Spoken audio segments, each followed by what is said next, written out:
Wahai api, menjadi dinginlah dan menjadi keselamatanlah bagi Ibrahim.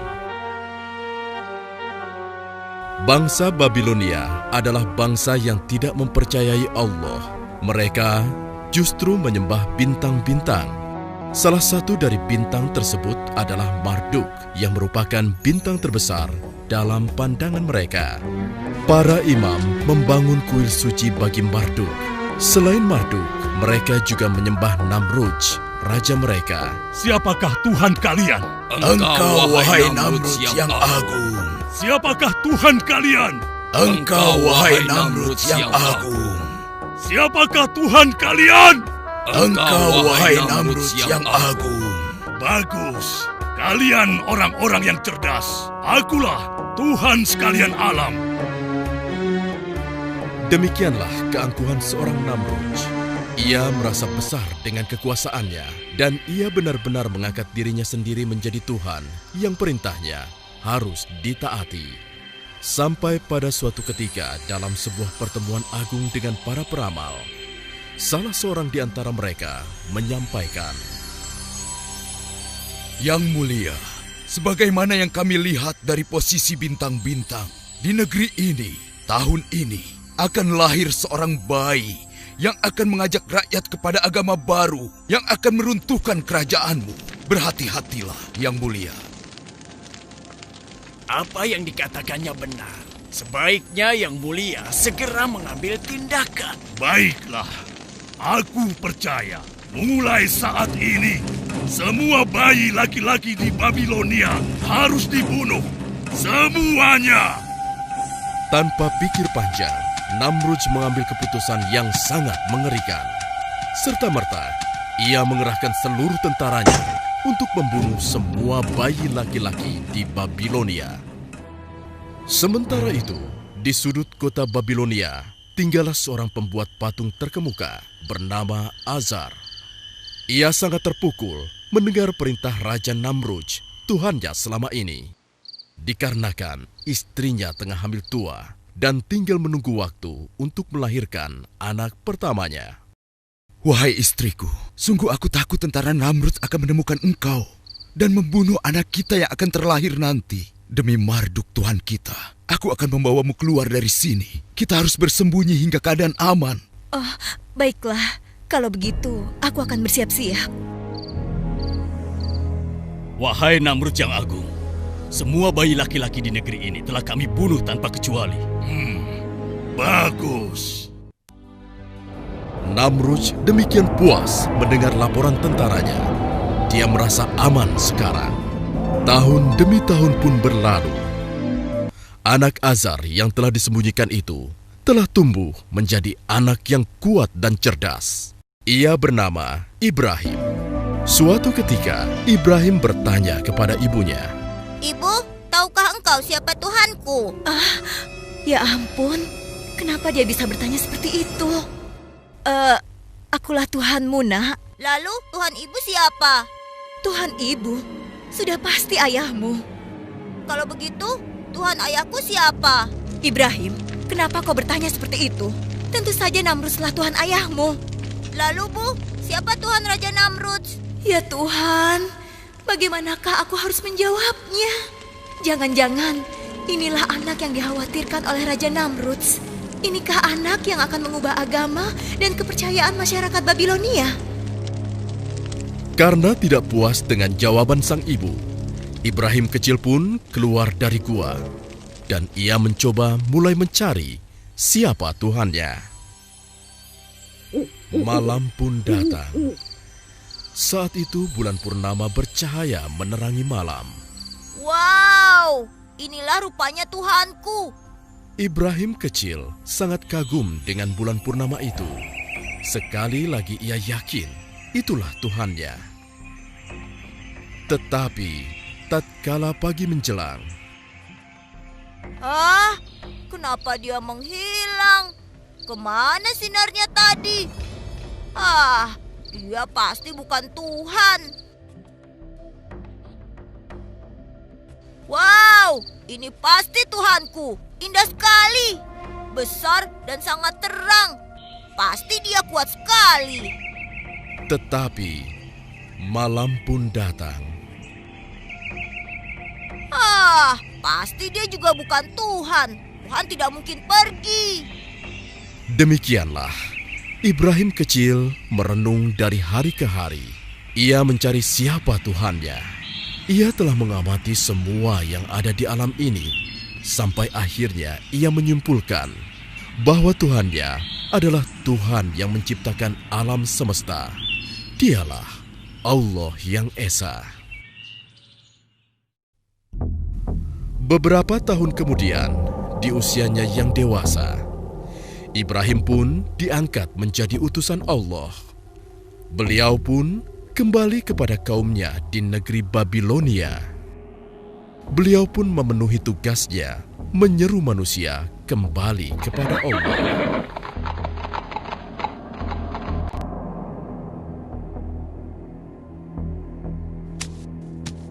Wahai kaumku, kenapa kalian sembah patung ini?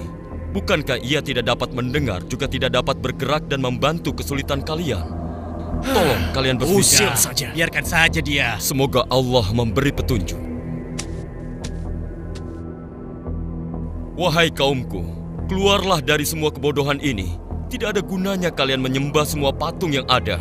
Ia tidak bisa menolong kalian. Wahai Ibrahim, ini warisan nenek moyang kita yang selama ini kita anggap suci. Kau hendak menghina nenek moyang kita. Aku tidak menghina. Aku hanya mengajak kepada kebenaran yang sesungguhnya. Kebenaran seperti apa yang kau maksudkan, Ibrahim? Sembahlah oleh kalian Allah yang Esa yang menciptakan kita, batu-batu itu, dan alam semesta ini. Celaka engkau Ibrahim. Engkau ingin mengganti Tuhan kita selama ini dengan Tuhanmu yang baru. Lalu akan engkau apakan Tuhan-Tuhan ini? Mereka hanya batu belaka. Kalian harus menghancurkannya. Benar-benar gila kau Ibrahim. Engkau ingin menghancurkannya. Terkutuk engkau. Marduk akan menghukummu. Aku tidak takut. Aku berlindung kepada Allah, karena dialah yang harus kita takuti. Aku ingin mengetuk hati kalian. Bukalah hati kalian. Hai Ibrahim, kau tidak lebih suci daripada kami. Hentikan ocehanmu. Aku tidak akan berhenti menyeru kalian kepada kebenaran. Dengarkan dan renungi kata-kataku. Tinggalkanlah patung-patung tidak berguna itu. Omong kosong. Jika engkau terus menghina Tuhan kami akan menghajarmu, wahai Ibrahim. Semoga Allah mengampuni dan memberi petunjuk kepada kalian. Demikianlah, Nabi Ibrahim terus berdakwah tak kenal lelah, menyeru kaumnya agar meninggalkan patung-patung itu dan menyembah hanya kepada Allah saja. Namun, sebagian besar dari kaumnya mengingkari hingga suatu ketika. Nah, inilah saat yang tepat. Kuil ini sedang tidak dijaga. Seluruh penduduk tengah sibuk berpesta. Akan aku hancurkan patung-patung ini agar kaumku sadar bahwa patung-patung ini tidak memiliki daya sedikit pun. Semoga kesesatan ini sirna dari negeri Babylon.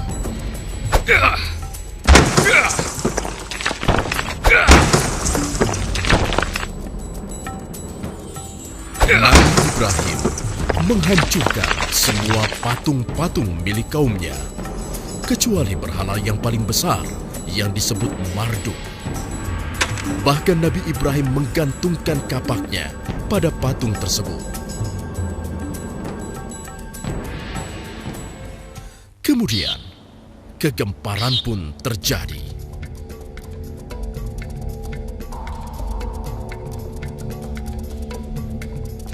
Apa yang telah terjadi di sini? Kenapa Tuhan-Tuhan kita hancur begini? Siapa yang melakukannya? Hanya Marduk yang tidak disentuh. Lihat, hanya Marduk yang utuh. Wahai Itsar yang agung, siapakah yang menghina engkau seperti ini? Mimpikah yang kita lihat ini? Celakalah kita semua.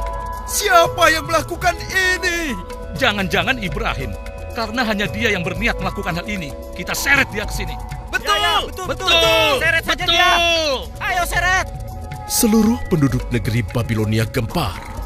Mereka marah, tidak menerima kenyataan yang ada. Dan mereka sepakat kemarahan itu harus ditumpahkan. Hei Ibrahim, pasti engkau yang telah melakukan ini semua. Mengaku sajalah. Mengapa kau tuduh aku? Mengapa tidak yang lain? Jangan mengelak kau Ibrahim. Hanya kau yang memiliki niatan seperti itu. Apakah kalian sudah menanyakan pada sosok yang memegang kapak? Kau sudah gila. Mana bisa dia berbicara? Apalagi bergerak menghancurkan patung yang lain. Nah, apabila mereka tidak dapat bergerak, apalagi menolong dirinya sendiri, mengapa kalian masih menyembahnya? Jangan ceramahi kami, Ibrahim. Aku hanya ingin menyadarkan kalian, menyelamatkan kalian dari dosa dan kesesatan ini. Tidakkah kalian menyadarinya? Para pendeta dan penduduk tidak dapat membantah ucapan Nabi Ibrahim. Namun, kesesatan sudah merasuki mereka. Bukannya tersadar, mereka malah menjebloskan Nabi Ibrahim ke dalam penjara. Wahai Ibrahim, aku harap kau menyukai tempat ini. Kau seharusnya belajar untuk tidak bermain-main dengan Tuhan kami. Sekarang berjalan dan bergeraklah. Raja Namrud akan memberikan hadiah kepadamu. Kaukah yang telah membawa agama baru dan Tuhan baru? Kaukah yang telah menghina rakyat Babilonia dan juga para tuhannya? Apakah kau juga yang telah meragukan kekuasaan dan ketuhananku? Jawab! Aku hanyalah seorang utusan Allah, dan aku hanya menyeru kepada kebenaran yang diperintah oleh Tuhanku. Siapa Tuhanmu? Sehebat apa dia? Katakan!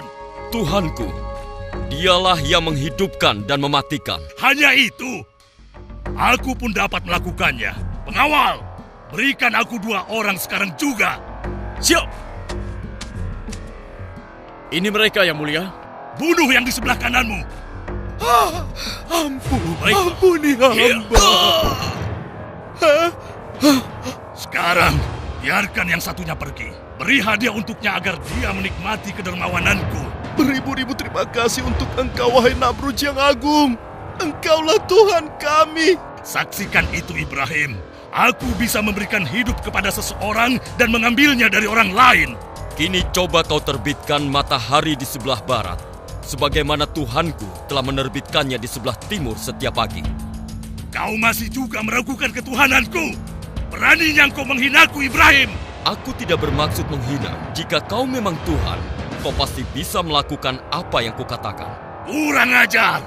Kau pantas disiksa. Pengawal, bakar dia. Bakar saja. Bakar saja dia. Betul. Siksa! Siksa saja Rasakan dia! dia. Siksa! Biar dia merasakan siksaan dari Namrud. Siksa dia! Apinya besar sekali! Apinya sangat besar!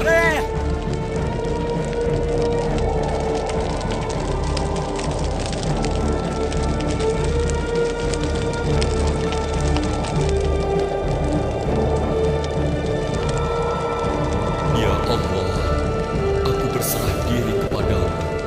Engkaulah pelindungku di dunia dan di akhirat.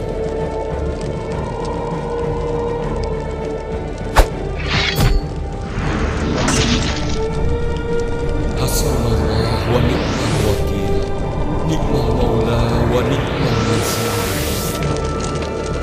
Wahai api, menjadi dinginlah dan menjadi keselamatanlah bagi Ibrahim.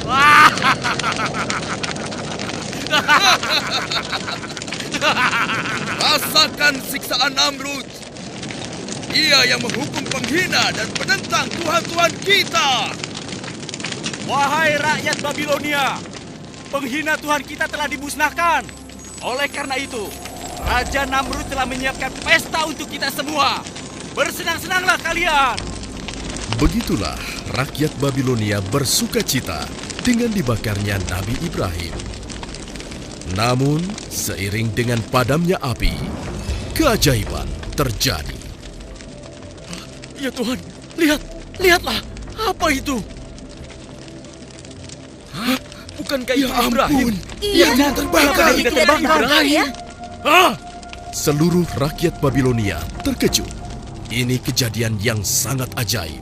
Meskipun demikian, masih saja sebagian besar dari mereka mengingkari kebenaran yang dibawa oleh Nabi Ibrahim. Mereka bersama Raja Namrudz berlaku semakin kejam terhadap Nabi Ibrahim dan pengikutnya.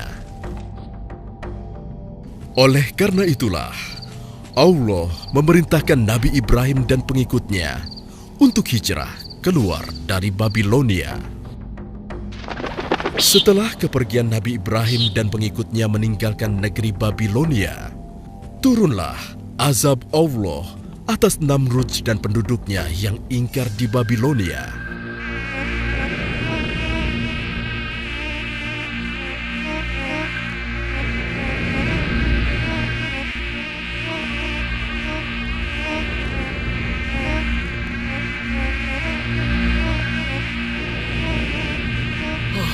Datang dari mana ini? Kurang ajar. Pengawal, tutup semua pintu. Jauhkan binatang ini dariku. Cepat, tutup semua pintu.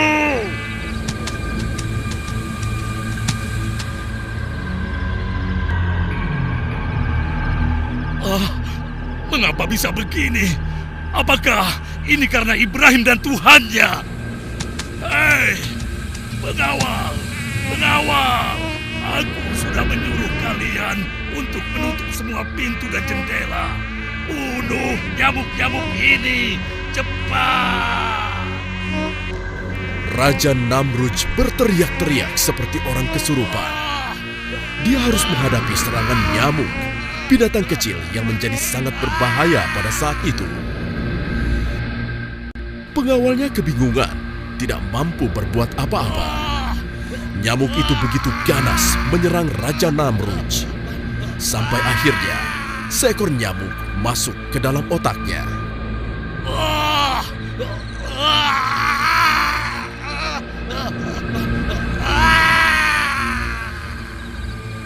Demikianlah, Raja Namrudz yang congkak dan sombong mati dengan cara yang mengenaskan.